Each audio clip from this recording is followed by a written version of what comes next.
Savages. Stars Blake Lively, Aaron Johnson, Taylor Kitsch, Benicio del Toro,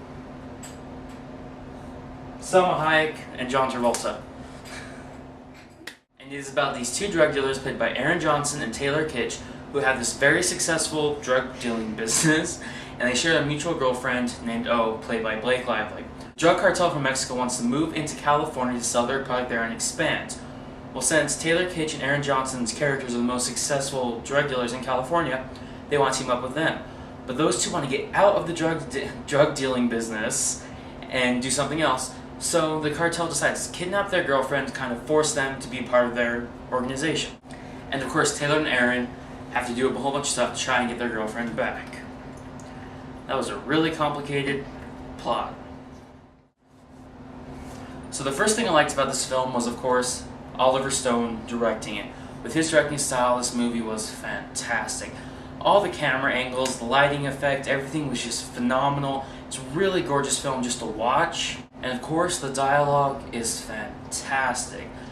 There's just so many lines in there that are just beautifully written and delivered very well. You could take all of the best scriptwriters in the world, put them together to create this masterpiece of a script, and have terrible, terrible actors that if they can't portray that script very well, it means nothing. But the actors in this film did a fantastic job delivering their lines. Everybody gave 110%.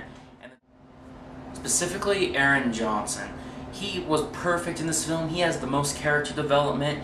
His original character was a peaceful drug dealer. You see in the trailer, he talks about how he takes 99% of the violence out of it.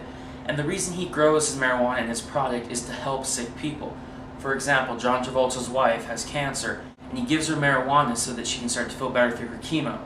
He does that to a bunch of people just trying to be a good person. He doesn't kill, he doesn't do all that stuff, where Taylor Kitsch's character is the one that hunts down people that don't pay, that he's a veteran, he's okay with killing people and so forth. And so to see after their girlfriend gets kidnapped, Aaron Johnson have to go through all of these killing people and murders and all that stuff, you really see the most character development throughout him. Benicio del Toro in this film was phenomenal as the villain.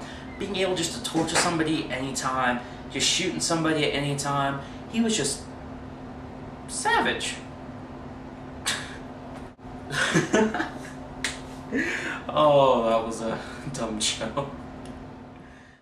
And something bad about the acting I didn't like was Blake Lively. When she was kidnapped by the drug cartel, she never really portrayed scared. I guess she never really showed any emotion that she was worried for her life, that she thought that she would never see anybody. She was just kind of okay. She wasn't okay with it, but she didn't really show any fear, it felt like to me. Now overall, this film was definitely a fun couple hours. But like I said, couple hours, that's one of the problems I have with this, is this film was a little over 2 hours, and there's a lot of pacing issues in my opinion. It could have easily had a bunch of stuff cut out, or maybe even shortened to be under the 2 hour mark.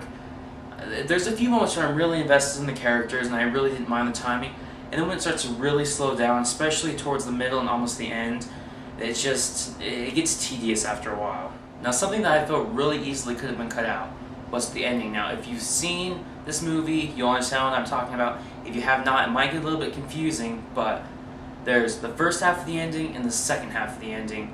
And I feel that either one of these halves could have easily been taken out to make the movie shorter and have the same message, kind of. Personally, I like the first half of the ending better, and I think the movie should just end it there instead of adding the second half.